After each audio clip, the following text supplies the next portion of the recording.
L'homme ne vivra pas de pain seulement, mais de toute parole qui sort de la bouche de Dieu.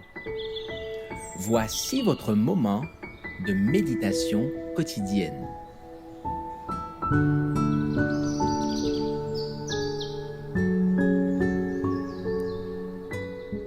Avec Dieu chaque jour.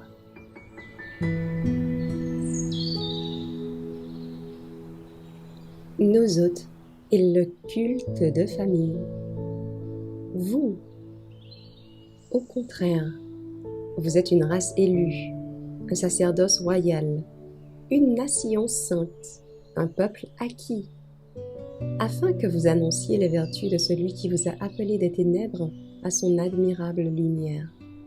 1 Pierre 2, verset 9. Dans un sens, le Père est le prêtre du foyer.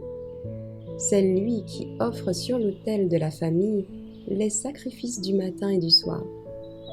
Mais la mère et les enfants doivent aussi participer à la prière et au chant de louange. Le matin, avant de se rendre au travail, qu'il rassemble ses enfants autour de lui et les confie à la garde du Père céleste.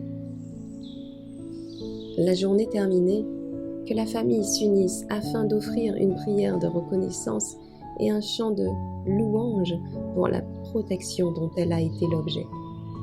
Ne manquez pas de réunir votre famille autour de l'autel divin. Dans notre préoccupation d'assurer le confort et le bonheur de nos hôtes, n'oublions pas nos devoirs envers Dieu. L'heure de la prière ne doit pas être négligée sous aucun prétexte. Ne continuez pas les conversations et les amusements jusqu'à ce que tout le monde soit trop fatigué pour jouir du moment du culte. Ce serait présenter à Dieu une offrande boiteuse. À un moment de la soirée où nous pouvons prier sans précipitation et d'une manière intelligente, offrons à Dieu nos supplications avec des chants de louange et de reconnaissance. Les personnes qui visitent un foyer chrétien devraient constater que l'heure de la prière est la plus précieuse, la plus heureuse de la journée. Ces moments d'adoration exercent une influence sanctifiante et ennoblissante sur tous ceux qui y participent, apportant à l'esprit une paix et un repos agréable. Une chandelle, aussi petite soit-elle, est capable d'en allumer un grand nombre d'autres. Il nous est possible d'accomplir de grandes choses si nous mettons fidèlement à profit les occasions que fait naître la vie familiale. Si nous ouvrons nos cœurs et nos foyers aux principes divins, nous deviendrons à notre tour les dispensateurs d'une force vivifiante.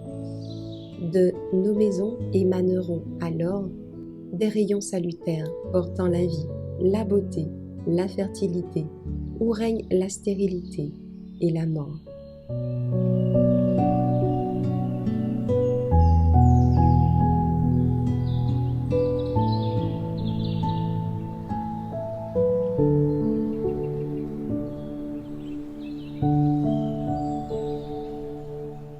Merci d'avoir écouté cette présentation. Assurez-vous de nous rejoindre demain pour votre moment de méditation quotidienne avec lereste.org.